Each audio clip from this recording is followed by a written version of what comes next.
Bom, hoje nós temos o imenso prazer de receber aqui o Dr. Geraldo Bezerra da Silva, Júnior.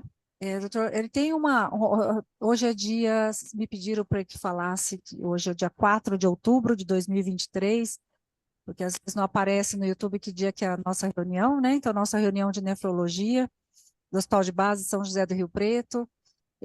Doutor Geraldo, é uma honra imensa recebê-lo aqui. Eu vim conhecê-lo pessoalmente há pouco tempo, já conheci o seu vasto currículo. E um pouquinho, depois você pode me corrigir aqui, mas o doutor Geraldo foi graduado pela Universidade Federal do Ceará, fez residência em clínica pelo Hospital Geral César Caus, na Escola de Saúde Pública do Ceará, residência em nefrologia pelo Hospital Universitário Walter Cantídio, da Universidade Federal também do Ceará, mestrado e doutorado em Ciências Médicas pela Universidade Federal do Ceará, fez pós-doutorado em Saúde Coletiva e Epidemiologia pela Universidade Federal da Bahia, tem MBA em Gestão, Inovação e Serviços em Saúde pela Pontifícia Universidade Católica do Rio Grande do Sul, é professor titular do curso de Medicina e dos programas de pós-graduação de Saúde Coletiva e Ciências Médicas da Universidade de Fortaleza, e é médico perito do Instituto Federal de Educação, Ciência e Tecnologia do Ceará. O que a gente vê muito, doutor, ele foi premiado recentemente, né? Tem vários prêmios aqui, mas o mais recente foi Fellow da Sociedade de Nefrologia Internacional, e também recebeu um prêmio interessante aqui, foi finalista do 73º Prêmio Jabuti, da categoria Livro Brasileiro publicado no exterior.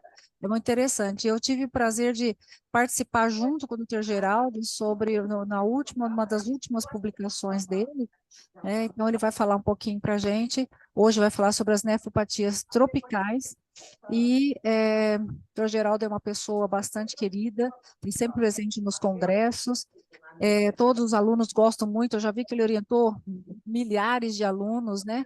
E os alunos, parece, pelas informações que eu já obtive, gostam muito, é bastante participativo, e adoram ir para um congresso, né? E essa parte social faz parte. Então, muito obrigada, Geraldo, por estar aqui conosco. Eu vou deixar agora a palavra com você. Obrigado, professora Alice. É um prazer estar aqui. Estão me ouvindo bem? Pode ser que consiga aumentar um pouquinho o som? Oi. Tá bom assim? Tá melhor. Então, agradeço o convite da professora Alice. É um prazer estar aqui. Para mim é uma honra dar essa aula para vocês, né? Então, assim, eu vou falar um pouco sobre as nefropatias tropicais, que é um tema que eu já trabalho há alguns anos, em torno de 20 anos já, desde que eu era aluno da graduação da professora Elizabeth Dyer, que está aqui com a gente também, né, na aula. Podem ficar à vontade para perguntar, interromper, enfim. Deixa eu passar aqui. Tá enganchando aqui. Acho que eu vou ter que tirar e botar de novo, porque enganchou. Peraí. Deixa eu compartilhar.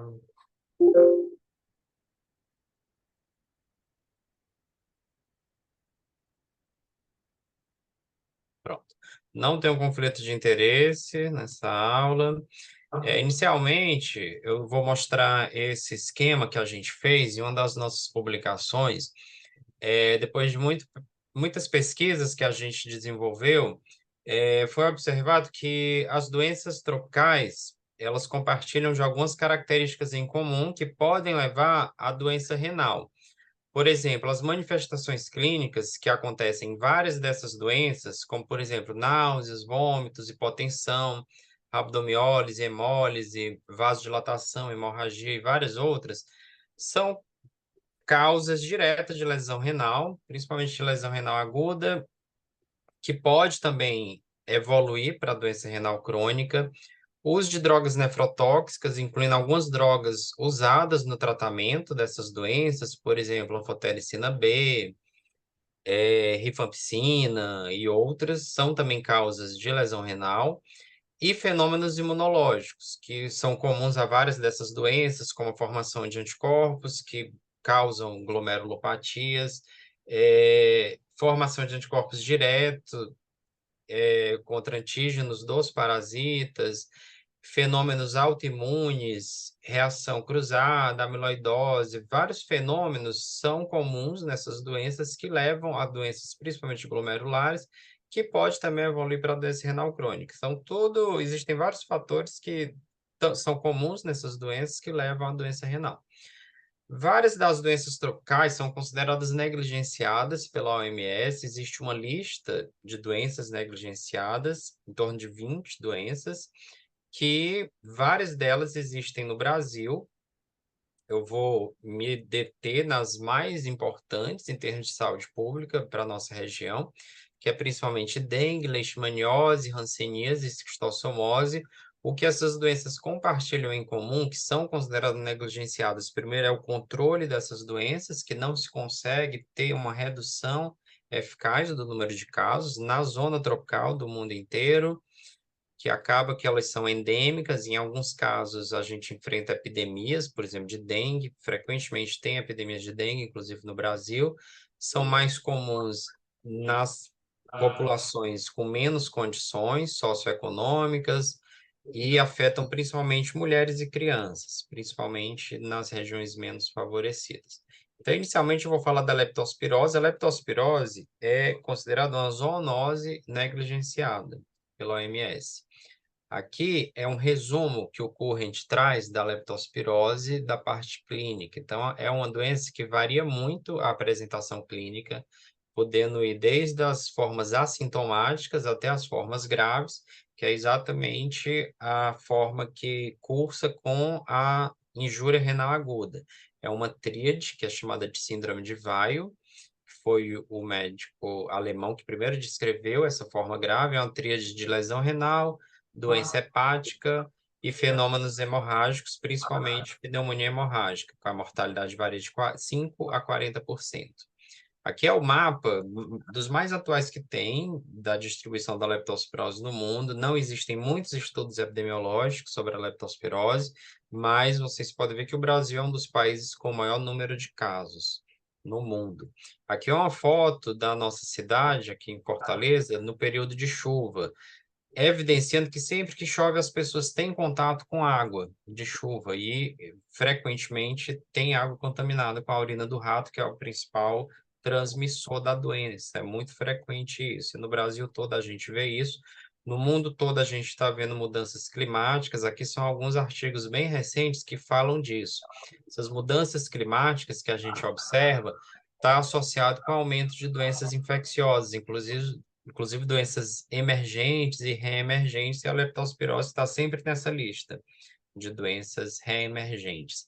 E aumenta nesses períodos. Aqui são algumas reportagens recentes também falando dessas mudanças climáticas no nosso país, principalmente aumento das temperaturas, e está associada a essas doenças.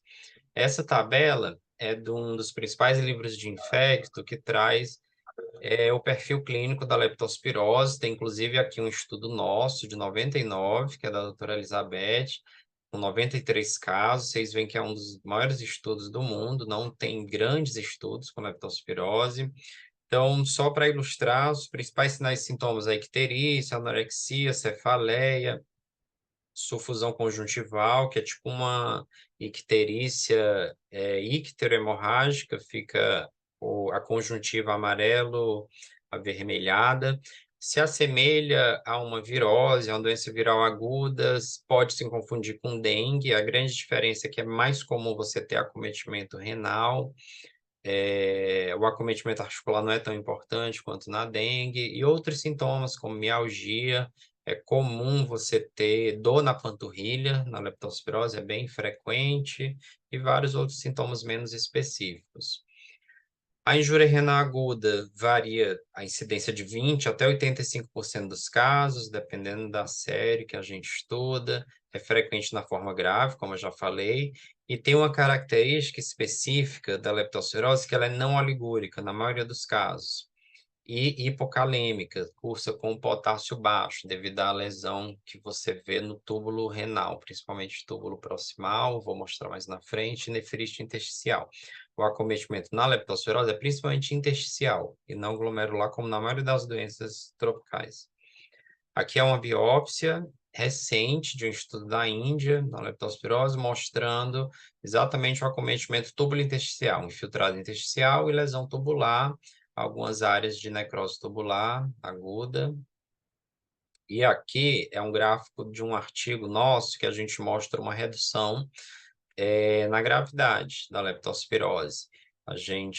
Os primeiros casos registrados que a gente tem é da década de 80, depois década de 90 e 2000, mostrando uma redução no número de casos classificados como CADIGO 3, que seria a ira mais grave, era bem mais frequente nos anos 80 e reduziu mais recentemente, aumentando o número de casos CADIGO 1. Então, pode ser devido a um diagnóstico mais precoce e também a tratamento mais precoce, diálise precoce, e o paciente não evolui para as formas mais graves. E isso também reflete na mortalidade, que foi reduzida.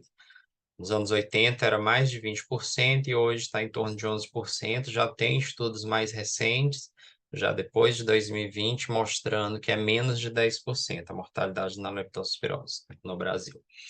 Esse é um esquema que mostra como que a fisiopatologia da lesão renal na leptospirose, a própria bactéria, Leptospira, tem um tropismo para os rins, principalmente para os túbulos renais, túbulo proximal.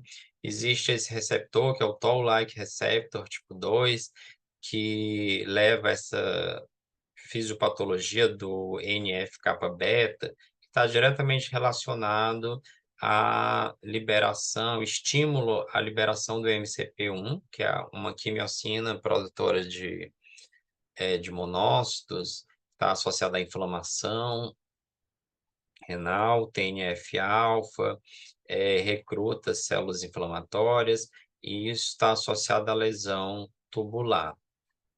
Existe a toxicidade indireta, como eu já falei no início da aula, como várias doenças infecciosas, estabilidade hemodinâmica, hiperbilirubinemia e rabdomiólise, que também são causas diretas de lesão tubular, fatores associados à espécie da bactéria, como Leptospira interrogans, e essa espécie também se estudam quais as que seriam mais patogênicas, e fatores associados ao paciente, como a idade avançada, comorbidades, como DRC e diabetes, teoricamente teriam um risco maior.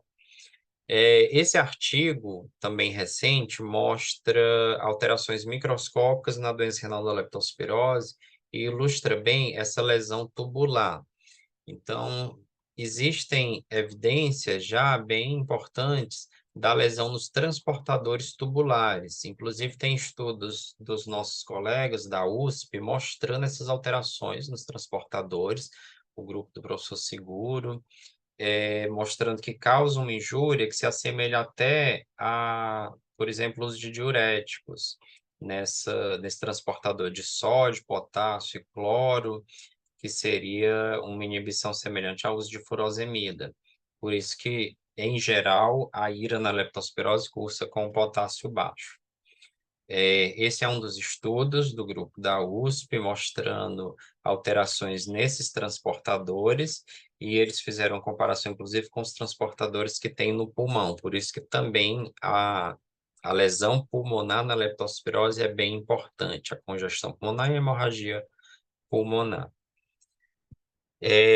Outro estudo bem importante, aqui já entrando um pouco no tratamento, é a questão da diálise na leptospirose. Esse é um dos primeiros estudos, que é do Brasil, né, mostrando a evidência da diálise precoce na leptospirose como fator importante de redução da mortalidade. Foi comparado um grupo que dialisou mais tardiamente e um grupo que dialisou mais precocemente. A diálise precoce era feita logo nas primeiras horas da admissão, até 24 horas depois da admissão, e foi visto uma redução da mortalidade nesse gráfico aqui da direita, da minha direita, mostrando o grupo que dialisou precoce teve uma mortalidade maior, mais de 60%, quem dialisou precoce teve mortalidade de menos de 20%.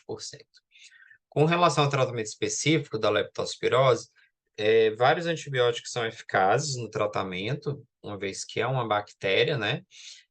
Mas ainda existe uma controvérsia com relação ao tempo de instituição dessa antibiótico terapia. Por quê?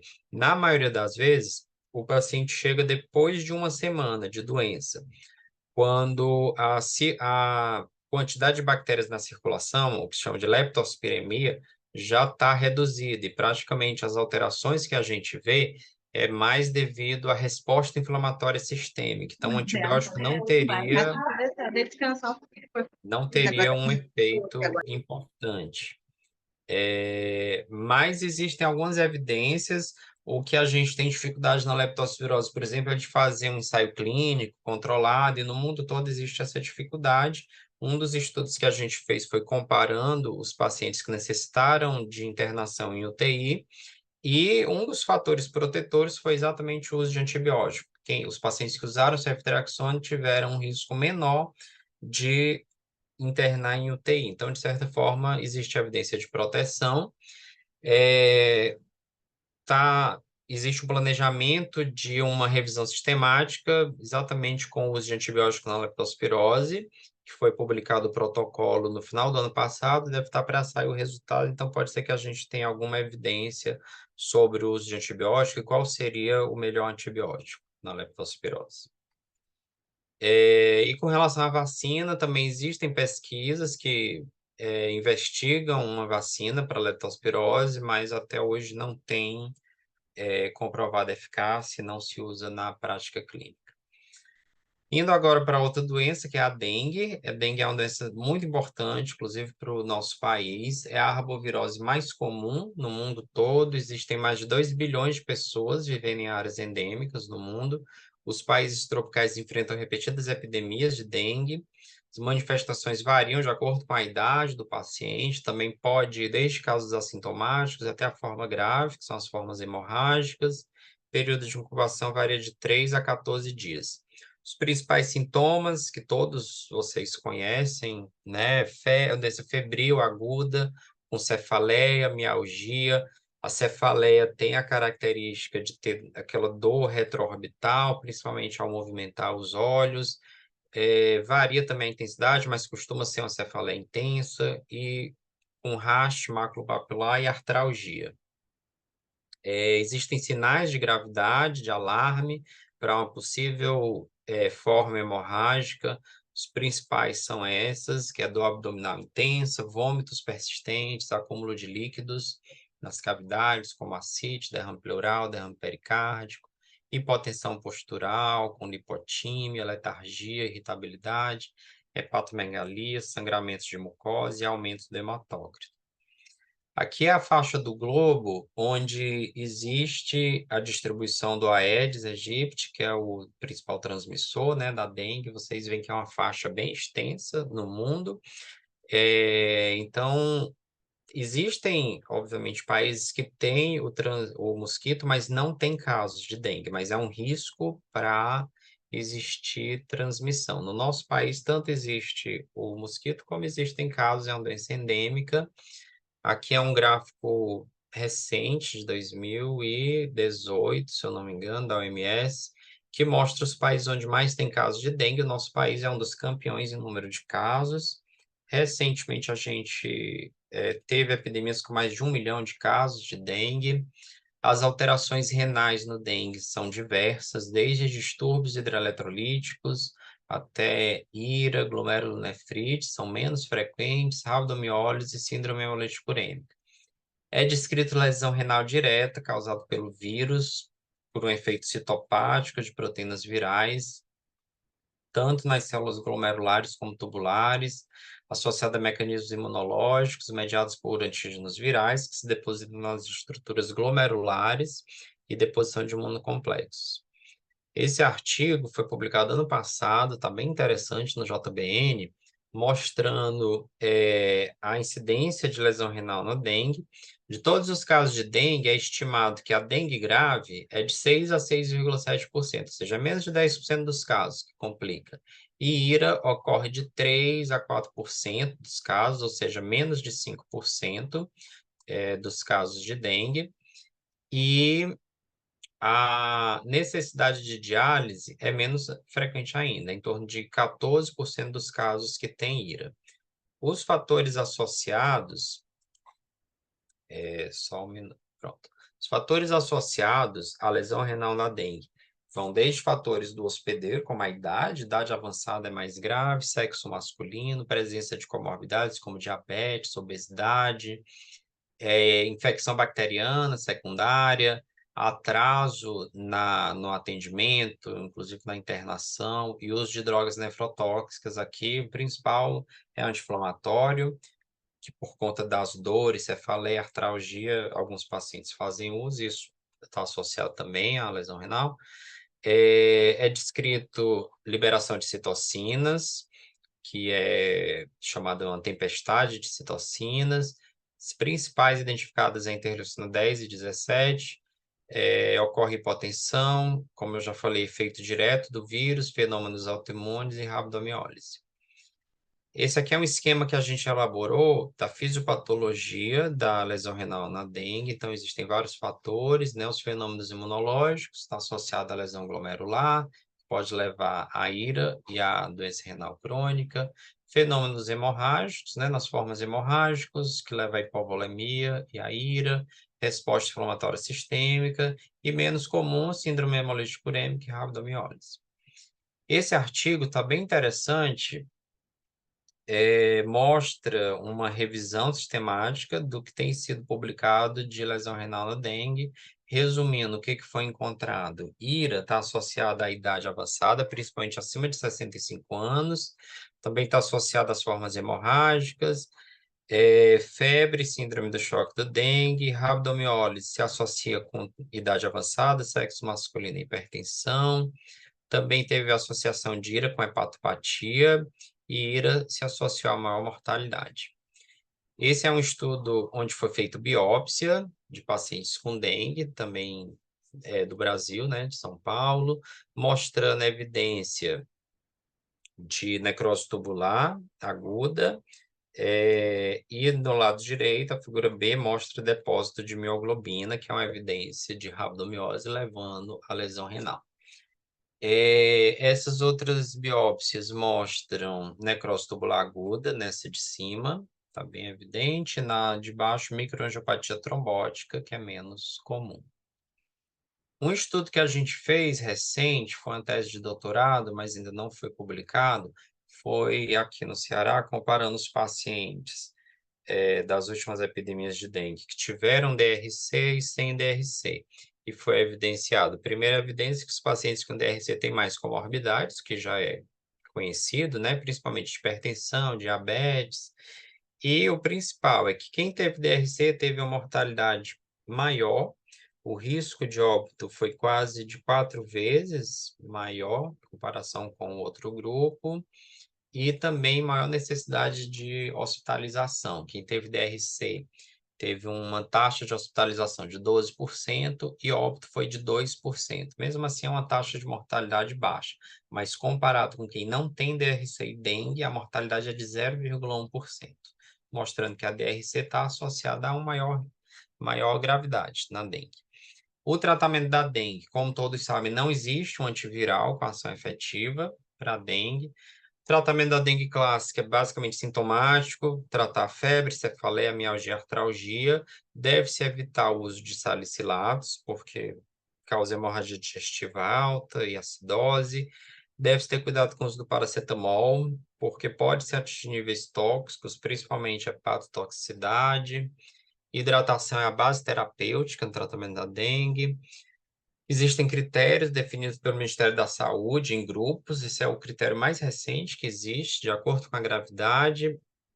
Os casos propensos a desenvolver a forma hemorrágica, síndrome do choque do dengue, deve-se fazer observação e acompanhamento rigoroso, de perto, principalmente avaliando hematócrito, hemoglobina, que é aquela história da hemoconcentração, é um sinal indireto de que pode estar havendo extravasamento, né, de líquido do terceiro espaço, avaliar distúrbio de coagulação, sinais clínicos de aumento de permeabilidade vascular.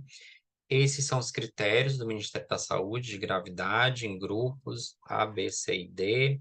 E aqui são as condutas, desde o acompanhamento ambulatorial até internamento, enfermaria e UTI.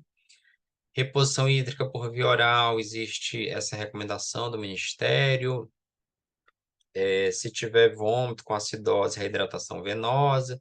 Acidose metabólica tem essa recomendação. No caso de choque, pode-se fazer soro fisiológico ou ringue, lactato. Choque persistente, pode ser plasmodextran. Reposição de sangue concentrado de plaquetas não tem sido recomendada, mas em caso de hemorragia profusa tem sido feito. Passando agora para a hanseníase, que é outra doença tropical negligenciada.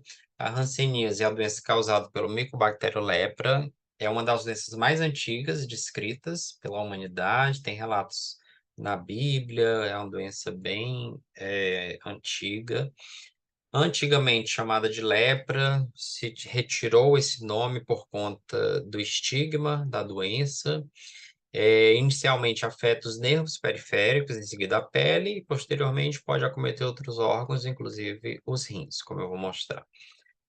Existem duas formas, a paucibacilar e a multibacilar. Paucibacilar é não contagiosa, existem poucos bacilos nas lesões, afeta basicamente os nervos e a pele, e tem as formas indeterminada e tuberculose. A multibacilar é a forma contagiosa, onde são encontrados muitos bacilos nos tecidos afetados, com várias lesões de pele. Pela classificação, são mais de 5 lesões de pele, e as formas de Mórfica e Virchoviana.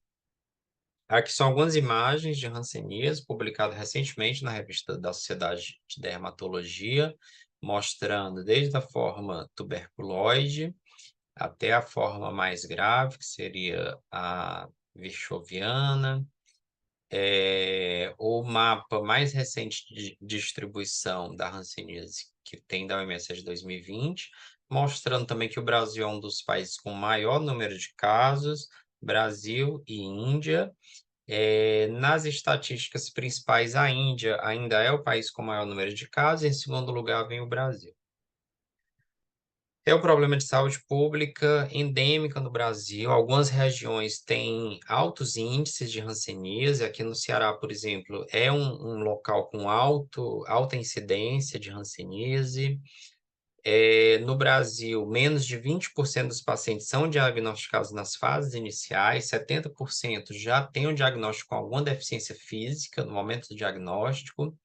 Em 97, a prevalência no Brasil era de 5,4 por 100 mil habitantes, que é considerada a segunda maior do mundo.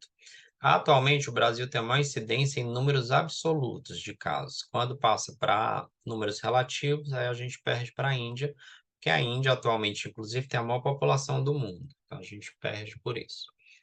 Doença renal na hanseníase também é bem variável. Existe descrição de IRA, de DRC, de síndrome nefrótica, nefrítica, nefrite intersticial, disfunção tubular, infecções secundárias e nefrotoxicidade medicamentosa.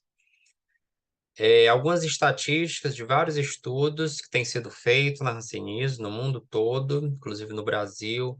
Hematúria chega até 7,5% dos casos, microalbuminúria 9,6%, aumento de creatinina, aqui juntando tanto IRA como DRC, 34%, glomerulopatias de 6 a 30% dos casos, e aí as mais frequentes que têm sido observadas nas biópsias é a forma proliferativa mesangial e membrana proliferativa, em 37,5%, nefropatia membranosa 17,8%, e GESF é uma forma rara na hanseníase. A amiloidose em 3 a 31% e nefrite intersticial de 5 a 28% dos casos. Esse esquema a gente elaborou também para evidenciar a fisiopatologia da lesão renal na hanseníase. Então, existe o uso de drogas nefrotóxicas, inclusive algumas drogas específicas do tratamento, por exemplo, a rifampicina, que leva à lesão renal aguda, que pode evoluir para DRC. Alterações cutâneas, incluindo infecções secundárias, eritema nodoso e estado reacional, que são alterações inflamatórias que a gente vê na hanseníase, tanto devido ao tratamento como complicações da doença, está associado também à vasculite, que pode estar associada à formação de imunocomplexos circulantes, que pode evoluir para glomerulonefrite, e lesão direta do Mycobacterium, que leva também à glomerulonefrite. Um dos estudos mais importantes e maiores que a gente tem com biópsia na hanseníase é do Brasil, da Unesp, que foram avaliados 144 pacientes, é um estudo de autópsia, já um pouco antigo, é de 2001, e os principais achados nesses pacientes, onde a maioria não tinha nenhum sinal e sintoma de doença renal, foi amiloidose em 31% dos casos, glomerulonefrite, 14%, nefroesclerose, 11%, nefrite túbulo-intersticial, 9%, e granuloma epitelioide, mais específico da hanseníase, em 1%. E essa é a primeira evidência de lesão renal direta causada pela hanseníase no mundo. E até hoje é a principal que a gente tem na literatura, de uma lesão causada pelo Mycobacterium no rim. É um granuloma epitelioide e bacilos da hanseníase no rim, nesse estudo de São Paulo.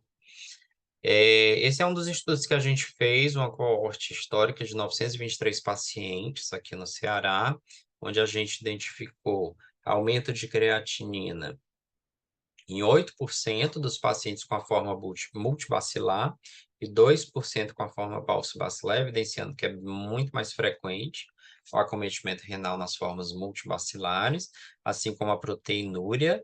A proteinúria foi vista em 18% dos pacientes com a forma multibacilar e em 9% nos pacientes com a forma paucibacilar. E os fatores de risco associados à disfunção renal foi o estado reacional, que é essa forma de piora das lesões cutâneas, que geralmente está associada ao início do tratamento, aumentou o risco em 3,9 para você ter disfunção renal, a forma multibacilar e idade avançada. Outro estudo que a gente fez foi para avaliar a função renal em 59 pacientes, incluindo função tubular, com hanseníase. Foi encontrado leucócito em 22%, hematúria em 27%, proteinúria 11% e albuminúria 8,4%. E o principal achado que a gente foi investigar foi a função tubular, foi vista alteração no transporte de potássio, alteração na osmolaridade urinária e na acidificação urinária. Então, esses pacientes, eles têm déficit de concentração e déficit de acidificação urinária de forma assintomática. E os principais fatores de risco associados à redução na taxa de filtração foi idade avançada e tempo de tratamento. Mais recentemente, a gente tem pesquisado novos biomarcadores nas doenças tropicais. Esse foi um dos primeiros que a gente fez, foi o MCP1 na hanseníase. Foram 44 pacientes, os parâmetros avaliados, além dos exames tradicionais, taxa de filtração, proteinúria, microalbuminúria. A gente pesquisou estresse oxidativo, MCP1, comparado com o grupo de controles. O primeiro parâmetro, o MCP1, foi maior em todas as formas de hanseníase em comparação ao controle, e no grupo de pacientes com hanseníase foi maior nas formas multibacilares. E estava associado, esse MCP1, que é um marcador de doença renal associada à inflamação, teve associado a albuminúria e a estresse oxidativo. Outro estudo importante também é da doutora Giana, da Unifesp, com 189 pacientes com hanseníase, foi evidenciado aumento de creatinina antes do tratamento em 45% dos pacientes, que é um percentual alto de pacientes, e foi evidenciado que reduz depois do tratamento, chega a 9%, ou seja, mais de 90% dos pacientes têm função renal normal depois do tratamento. Aqui também mostrando essa evidência, né, de redução na função renal. E o que eles concluem nesse grupo lá de São Paulo é que o acometimento foi predominantemente glomerular, hematúria e microalbuminúria foi de 7%, 9%, e a perda de função renal foi leve, havendo recuperação após o tratamento específico, mostrando a importância de você, primeiro, diagnosticar precoce e tratar precocemente a hanseníase. Outro estudo recente que a gente fez foi a avaliação de lesão endotelial. Existem marcadores de lesão endotelial, os principais que a gente pesquisa é o ICAM e o VCAM1, e foi visto que os pacientes com a forma multibacilar têm aumento, principalmente do VCAM1, mostrando que eles têm lesão endotelial e também está associado ao tempo de doença. Quanto maior o tempo de doença, maior a lesão endotelial e a forma multibacilar. Aqui é o número de lesões de pele, quanto maior o número de lesões, também maior o nível desse marcador, então está associado diretamente à gravidade da doença. Aqui são imagens de biópsia mostrando, nessa de cima, glomerulonefrite extracapilar, causada pela hanseníase, nessa de baixo, proliferação mesangial e proliferação extracapilar, com a glomerulonefrite rapidamente progressiva. Existe também nefropatia por IgA descrita na hanseníase, com depósito de C3, e essa é uma biópsia de um paciente com amiloidose, que a gente viu. Geralmente, a amiloidose na hanseníase evolui para a doença crônica, era um paciente já com disfunção crônica, né, com DRC. O tratamento da hanseníase é uma poliquimioterapia, com pelo menos 3 medicamentos, os principais é a rifampicina, clofazimina e dapsona, que tem toxicidade, a principal toxicidade renal pela rifampicina. A diferença principal é que a paucibacilar são 6 meses de tratamento e a multibacilar são 12 meses. E é supervisionado o tratamento. Indo agora para a leishmaniose, a principal forma que a gente tem a leishmaniose visceral, também conhecido como calazar, é a doença transmitida pelo cachorro, que é o principal reservatório que a gente tem. Existem também outros reservatórios, né? Só lembrando. É uma doença parasitária causada por protozoários da família Trypanosomidae, gênero Leishmania, espécie Donovania e infanto. No Brasil, a subespécie endêmica é a Leishmania chagas, é a principal que a gente tem. É uma doença caracterizada por febre irregular e prolongada, é uma doença crônica, arrastada, costuma ser uma febre que dura semanas a meses, às vezes, associada à perda de peso, é um síndrome consumptiva que o paciente tem, geralmente com hepatite, esplenomegalia, palidez cutânea mucosa e pancitopenia. É o principal característica do calazar. É uma doença endêmica, acomete de 1 a 2 milhões de indivíduos por ano, com aproximadamente 500 mil novos casos por ano. O Brasil é responsável por 90% dos casos nas Américas. Leishmaniose visceral é considerada em expansão no Brasil, com epidemias recentes em cidades como Rio de Janeiro, Teresina, Natal, São Luís e em todo o estado da Bahia. Antigamente, a leishmaniose visceral era considerada uma doença rural, que a gente só via em zona rural, no interior do Brasil. Hoje em dia, grandes cidades têm casos, né, de leishmaniose, inclusive aqui em Fortaleza, tem muitos casos de calazar. Esse é o mapa da distribuição, o mais recente que tem da OMS é 2018, mostrando os países com maior número de casos. O Brasil é um dos países com grande número de casos, assim como a Índia e esses países aqui do leste da África. Esse esquema foi publicado recente no artigo que a gente fez para Nature Reviews Nephrology, mostrando como a leishmaniose causa lesão renal. Um dos principais mecanismos envolve fenômenos imunológicos associados a antígenos do parasita, com formação de anticorpos. Esses imunocomplexos podem se depositar nos glomérulos, está associado a processo inflamatório, levando a nefrite tercial aguda e glomerulonefrite, que tanto pode evoluir com IRA como DRC. É descrito também por perfusão renal, nefrotoxicidade de drogas e lesão tubular direta causada pela doença. Esse estudo foi uma revisão sistemática que a gente fez dos casos de lesão renal na leishmaniose. Vocês veem que tem vários casos de IRA descrito e a prevalência varia, chegando até 34% dos casos. E aqui são os principais sinais e sintomas que a gente encontra, são estudos aqui do Ceará.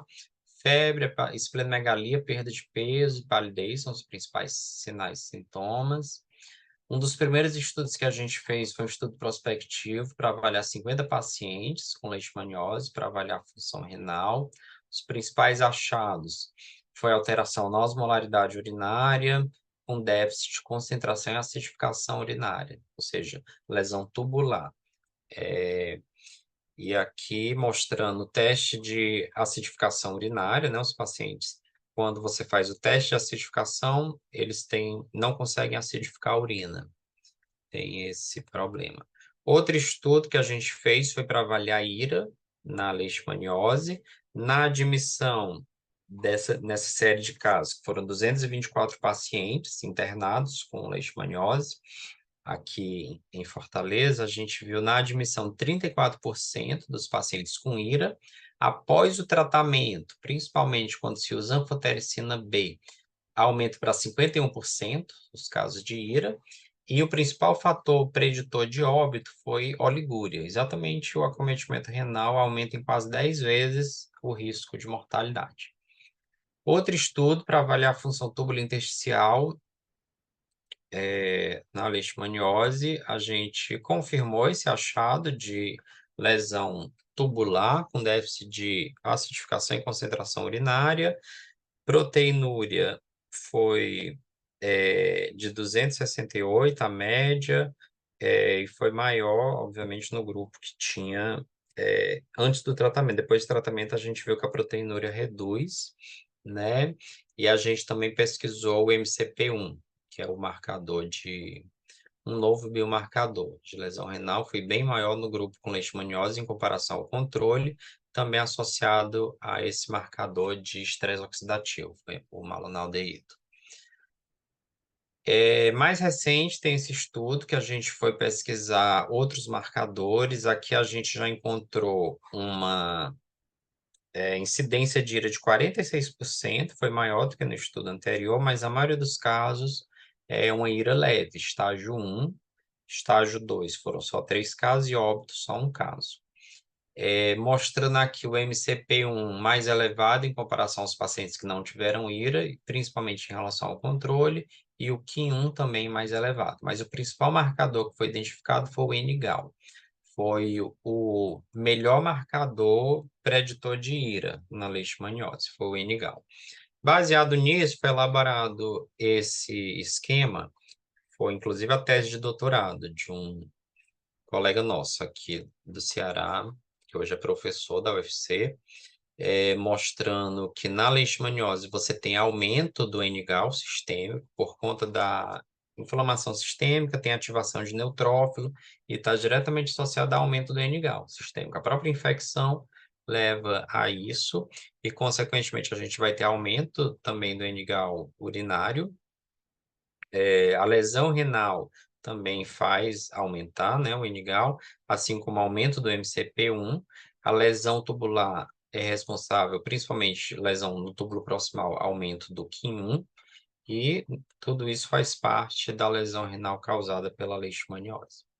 Aqui algumas imagens de biópsia mostrando glomerulonefrite membrana proliferativa, que é a principal que é observada na leishmaniose.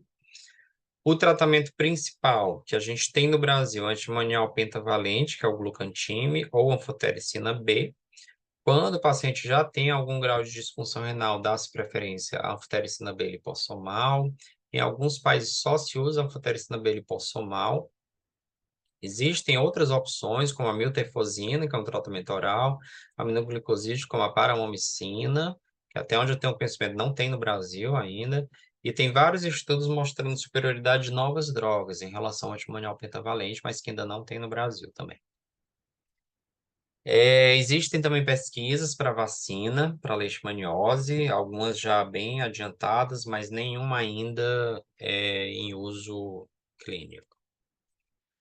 Passando agora para a esquistossomose, que também é uma doença parasitária endêmica em várias partes do mundo. É causado pelo Schistosoma mansoni, transmitido pelo contato com a água, contaminado pela larva, que é a cercária, que se reproduz no caramujo. A doença do caramujo, que a gente se contamina geralmente com banho em água contaminada, água de açude, de lagos, enfim. E o caramujo é do gênero Bionfalaria. Das 5 espécies que parasitam o homem, apenas o Schistosoma mansoni existe na América. O Brasil é uma das áreas mais significativas em que a doença ocorre no mundo pelo número de casos e pela gravidade dos casos. A área endêmica no Brasil são esses estados: Maranhão, Alagoas, Bahia, Pernambuco, Paraíba, Rio Grande do Norte, Sergipe, Minas Gerais e Espírito Santo. Esse é o mapa da esquistossomose no mundo. Isso aqui é mostrando as áreas endêmicas e não endêmicas. De laranja, que inclui o Brasil, quase a África toda, e esses países aqui já chegando na Oceania, são aquelas áreas que ainda requer quimioprofilaxia, ou seja, são áreas endêmicas para a esquistossomose. Esse esquema mostra a fisiopatologia do acometimento renal, envolve também fenômenos imunológicos. Um dos principais é a formação antígenos circulantes do cistossoma, principalmente quando o parasita deposita ovos no nosso organismo. Aí se formam imunocomplexos que se depositam nos glomérulos, levando a glomerulonefrite. Na esquistossomose, uma das principais nefropatias descritas é a glomerulonefrite, que eu vou mostrar mais na frente. Existem mecanismos ainda não bem esclarecidos que levam à amiloidose, nefropatia por IgA, nefropatia membranosa e GESF, que pode evoluir principalmente para DRC. O envolvimento glomerular, como eu falei, é o mais proeminente, principalmente na forma hepatosplênica. Glomerulonefrite proliferativa mesangial, membrana proliferativa e GESF são as formas mais encontradas na esquistossomose.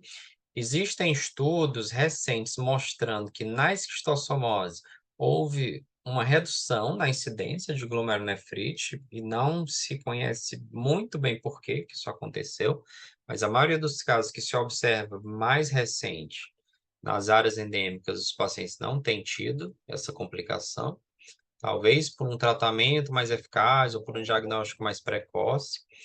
E a profilaxia, se faz quimioprofilaxia nas áreas endêmicas de quem está contaminado, né, com parasita. É descrito também síndrome nefrótica, hipocomplementemia, albuminúria, hipertensão e ira. E disfunção tubular também é descrito. Tem alguns estudos que eu vou mostrar com lesão tubular. Esse é um estudo que a gente fez com o pessoal de Maceió, que é uma área endêmica, né, Alagoas, para pesquisar IRA na esquistossomose. Foram 60 pacientes internados, a gente usou o critério Rifle ou Rifle, na época era o que se usava, ainda não tinha um aqui nem um cardíaco. Foram 26 pacientes, e que corresponde a 43% dos casos internados, ou seja, uma incidência alta de IRA. Idade e tempo de internação foram maiores nos pacientes com IRA, então os principais fatores associados, assim como uso de diuréticos, ascite e elevação de enzimas hepáticas, foram os fatores mais associados com IRA.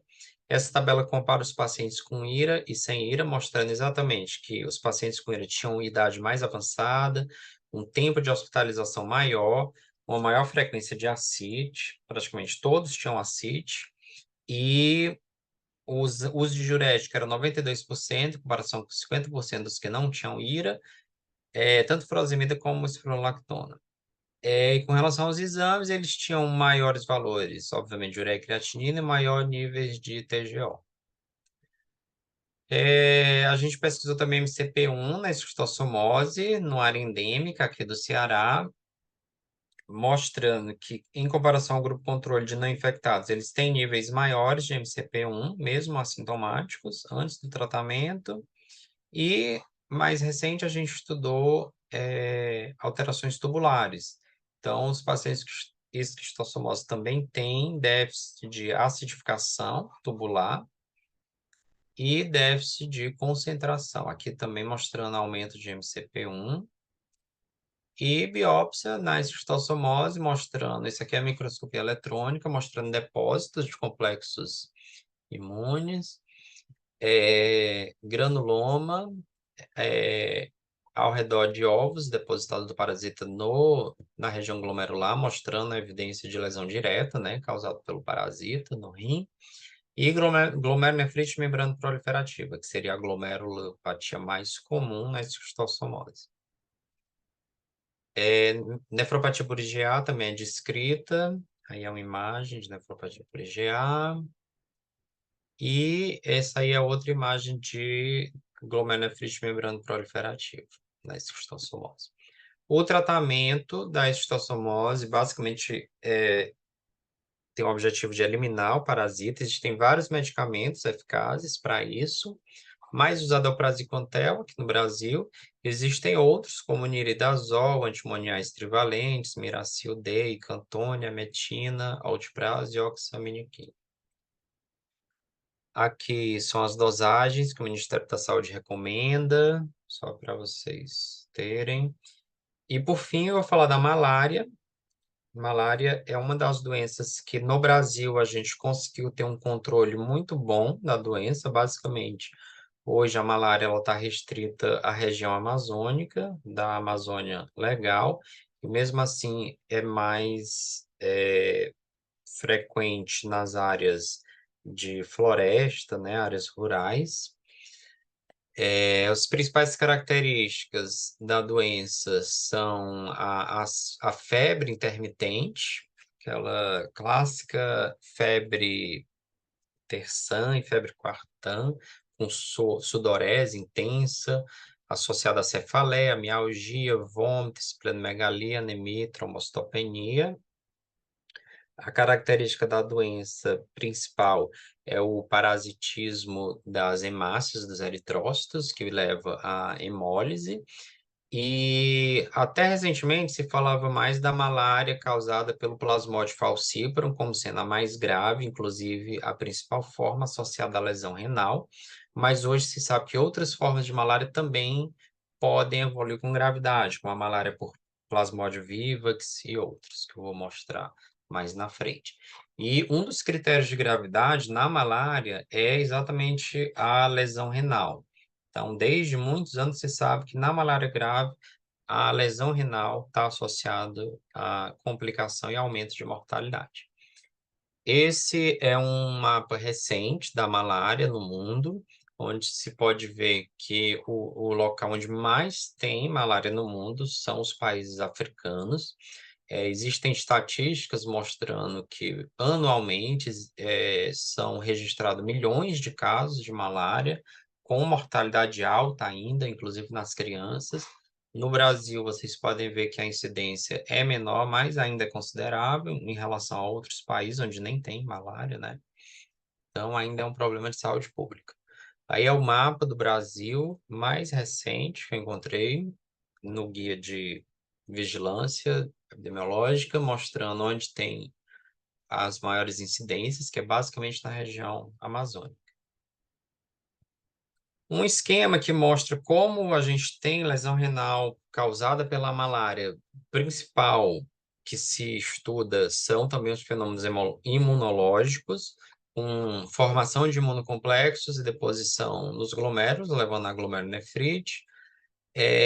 Existe descrição de formação de autoanticorpos, que também está associada à glomerulonefrite, vários sinais e sintomas que estão associados à doença renal, como hipovolemia, hemólise, que é uma característica básica da malária, rabdomiólise, hiperviscosidade sanguínea por conta de fenômenos de obstrução vascular, icterícia, com consequente hiperbilirrubinemia, coagulação intravascular e síndrome hepatorenal. Tudo isso pode estar associado a redução do fluxo sanguíneo, que leva à lesão renal aguda, necrose tubular, várias citocinas e mediadores inflamatórios estão associados na malária. Vou mostrar alguns estudos específicos que mostram isso, que leva também à lesão renal. E tudo isso leva também tanto a ERA como a DRC. Atualmente, são descritas 5 espécies de Plasmodium, falciparum, vivax, malária, ovale e esse Knowlese, que é descrito até hoje só no Sudeste Asiático, na região ali da Índia, Singapura e Malásia. A malária cerebral e IRA, né, lesão renal, são consideradas as complicações mais graves na malária, que tem maior mortalidade. Então, a gente tem que se atentar para a IRA em todo paciente que tem malária, tem que monitorar a função renal muito de perto. Aproximadamente 40% dos pacientes com malária desenvolvem IRA. A IRA na malária costuma ser oligúrica e tem proteinúria leve, na maioria dos casos, apesar de que existe descrita até síndrome nefrótica na malária. Nas crianças, a IRA também é observada e tem alta mortalidade. Esse é um estudo da África mostrando exatamente esse impacto da malária nas crianças, que chega em alguns estudos até 32, até 59% dos casos de malária é em crianças, em alguns países. E é um critério de gravidade também, geralmente nas crianças é mais grave. Esse é outro estudo que eu trago da Índia, mostrando a evolução dos casos da malária, que também é uma doença endêmica na Índia, mostrando na admissão creatinina de 4, a média, mostrando que a maioria dos pacientes já chega com quadro de IRA, necessidade de diálise foi 36%, mas a mortalidade foi menos de 10%, não é uma mortalidade tão alta, certo? Na malária, existe uma produção aumentada de citocinas, né, como eu tinha falado, as principais que são identificadas é o TNF-alfa, interleucina 1-alfa, 6, interleucina 10, fator estimulante de colônias de granulócitos e macrófagos, níveis de glicoproteína semelhante à quitinase, isso é um marcador mais recente, que alguns estudos têm associado a maior mortalidade na malária. Também estresse oxidativo e hemoglobina livre proveniente das hemácias tem sido associado à necessidade de diálise. Então, tem alguns marcadores de gravidade na malária e alguns também associados à lesão renal. Esse é um estudo com esse plasmódio, que foi o último a ser descrito, mais recente, mostrando associação com IRA, e associação com gravidade. Então, um dos parâmetros que é associado à gravidade é o número de parasitas, tá? Que seria a densidade de parasitas, talvez a melhor tradução. Também a quantidade de hemoglobina livre, que está associada ao grau de hemólise, e o aumento de creatinina. Tudo isso são parâmetros de gravidade, já que são gráficos que ilustram esses marcadores. Quanto maior, por exemplo, quantidade livre de hemoglobina, esse índice de reativação, tudo isso está associado à gravidade. Outro estudo também de IRA na malária, mostrando vários parâmetros associados também à disfunção renal. Então, IRA na malária está associada à gravidade, aqui são algumas imagens de biópsia na malária, mostrando tanto lesão tubular, necrose tubular, certo? Mostrando, aqui são os highlights desse estudo, se eu não me engano é da Malásia, mostrando que esse novo plasmódio Knowlese, é um patógeno emergente, até agora no Sudeste Asiático, não tem estudos mostrando ele fora dessa região. A presença do Falciparum vivax Knowlese no tecido renal mostra que existe, inclusive, a possibilidade de você ter a doença renal, né, nessa associada à malária. O tratamento da malária, você tem que interromper a esquizogonia, que chama sanguínea, que é responsável pela patogenia, manifestações clínicas, destruir as formas latentes do parasita, aí é nas formas P. vivax e ovale, interromper a transmissão das formas sexuadas. Aí tem vários esquemas que são recomendados pelo Ministério da Saúde, aqui do Brasil, para o P. vivax e ovale. A primeira opção é cloroquina, arteméter, lumefantrina, primaquina, P-Vivax e Ovalin gestantes. O indicado é a cloroquina. Aí tem as doses que vocês podem consultar, né, obviamente. P-Falciparum, primeira opção, arteméter, lumefantrina e primaquina. Para gestante, arteméter, lumefantrina, para infecção por P-Falciparum. E o que que tem para o futuro, né? Finalizando aqui a aula. Um site que é interessante, eu sempre mostro nas minhas aulas, na pós-graduação, que a gente trabalha com essa parte de prevenção e controle de doenças infecciosas, existe um site que monitora os riscos de epidemias. É uma coisa que a gente sempre está em risco, é de ter epidemias, então eu trago para vocês consultarem, é bem interessante. Saiu um artigo no New England, no final do ano passado, bem interessante também, mostrando que a gente nunca vai estar livre de doenças infecciosas, sempre vai haver doenças emergentes e reemergentes. E isso, os autores falam, que todo médico tem que estar preparado para isso, não só os infectologistas. E no nosso caso, nefrologista, como eu já mostrei, praticamente toda doença infecciosa pode ter acometimento renal. Então, a gente tem que estar preparado para isso. Aí eles trazem um histórico das epidemias da época do HIV, em 81, passando por várias epidemias que foram identificadas, como influenza, detecção do vírus do oeste do Nilo, chikungunya, e chegando aqui na Covid. Já coloca aqui também a questão da monkeypox e tal. E o que que eles falam? Que a gente precisa lidar com isso, né, de forma contínua. Algumas doenças como malária e tuberculose, que sempre a gente enfrenta e vai enfrentar, e doenças emergentes, que eles chamam de um desafio perpétuo. Então, a gente tem que estar preparado para isso eternamente. E o que tem de recente, que é algo que foi atrás do que existe, né? Atualmente tem uma epidemia de um vírus na Índia, né? Nipah, né? Apesar que as autoridades falam que o risco de chegar no Brasil é muito baixo, que ela está associada a uma espécie de morcego que só tem na Índia. E é uma doença de alta letalidade, tá? A própria disseminação é muito difícil, mas existe sempre epidemias ocorrendo no mundo. E o que que a gente pode concluir? As doenças tropicais é um problema de saúde pública no mundo todo, inclusive no Brasil. Muitas dessas doenças são consideradas negligenciadas. Envolvimento renal é frequente, pode ser detectado precocemente por meio de novos biomarcadores.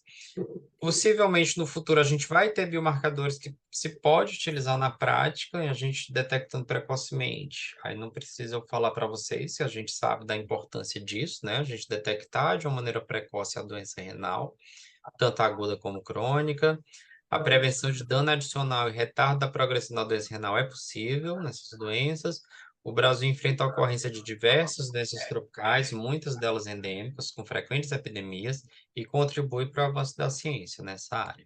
Aqui são alguns livros que a gente tem publicado, Nefrologia Tropical, em português e em inglês, e tem um livro em espanhol dos colegas da Colômbia. Aqui um artigo que a gente publicou com a participação da doutora Alice no Nature. Ficou bem interessante esse artigo falando das complicações das doenças parasitárias. Quem quiser dar uma lida, eu recomendo. E aqui tem meus contatos. Vocês podem ficar, qualquer dúvida, estou à disposição. Obrigado.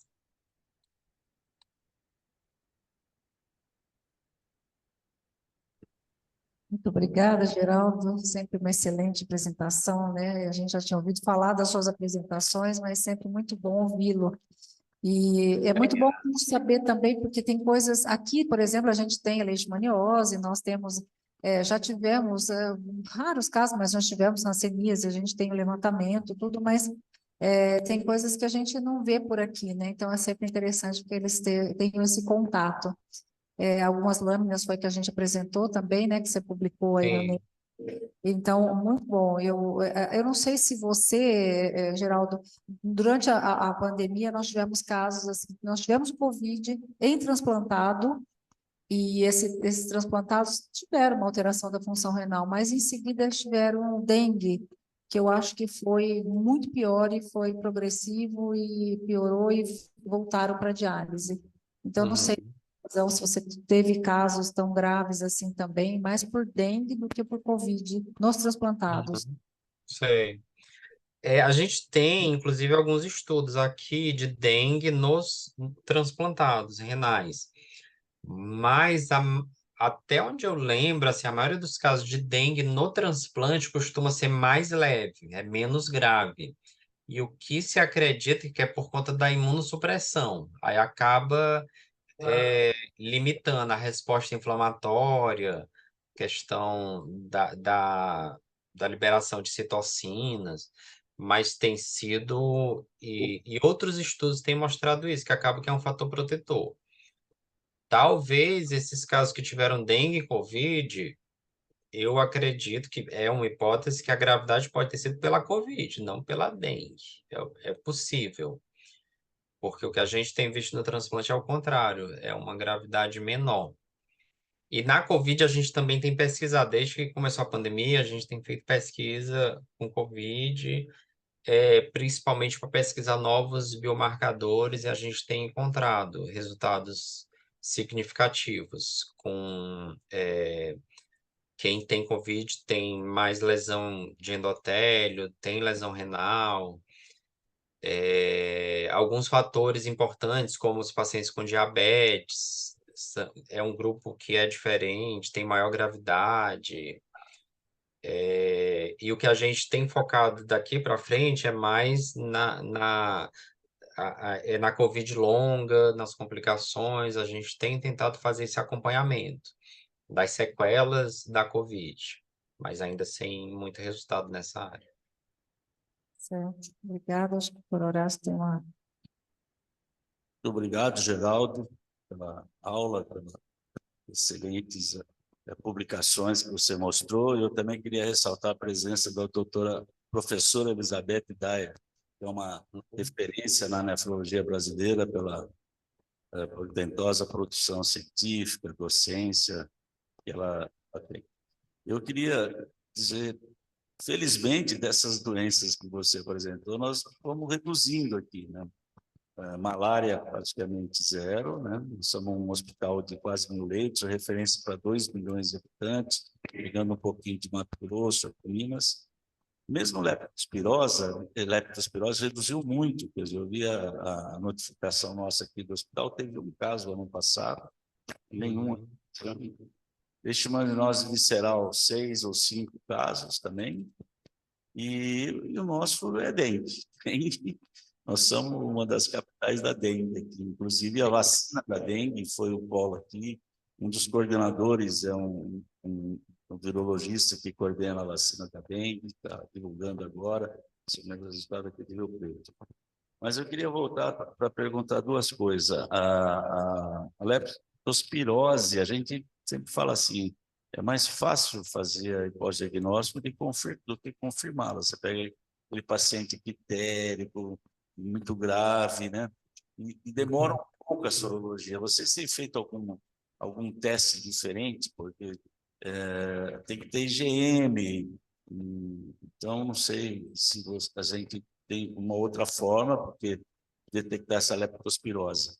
E também na leishmaniose, se o teste rápido ajuda, ou precisa ter a presença da leishmania no tecido ou não. Então, obrigado, e foi bom ter vocês aqui com a gente. Obrigado, professor. Olha, assim, na leptospirose, eu não sei se tem algum teste mais específico atualmente, assim, do laboratório, mas o tradicional que tem sido feito é aquele da microaglutinação, o MAT. Não sei se aqui já tem algum diferente, mas eu sei também que tem alguns pesquisadores que pesquisam, inclusive, o diagnóstico diferencial dessas infecções virais. Inclusive uma biomédica, que é aí dessa região de vocês, mas que ela veio para cá. E ela até tem me dito que muitos casos de dengue, porque ela pesquisa as doenças virais, quando você vai investigar, acaba sendo leptospirose. Então, talvez até tenha alguns casos de dengue que, na verdade, é leptospirose, porque confunde muito. O que eu sugiro? No período chuvoso, quando estiver chovendo, investigue leptospirose, que pode ser. E pela epidemiologia, em São Paulo, pelo menos na capital, tem muito. Sempre que chove, alagou, vai ter leptospirose. É possível que aí também tenha. O que pode acontecer é passar como dengue. O problema das sorologias que se faz com ELISA e tudo é que pode ter reação cruzada. Aí na lepto tem esse teste específico, que é a microaglutinação. E aí, não sei se tem outro mais específico, realmente. Certo?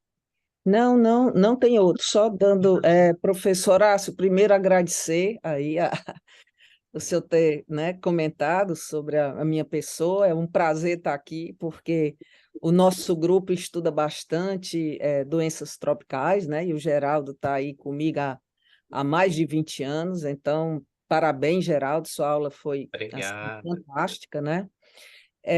Mas, assim, a leptospirose, inclusive, agora eu estou com uma aluna que está desenvolvendo e vai até defender hoje, o Geraldo está na tese dela, o score para detectar precocemente a gravidade da leptospirose, né?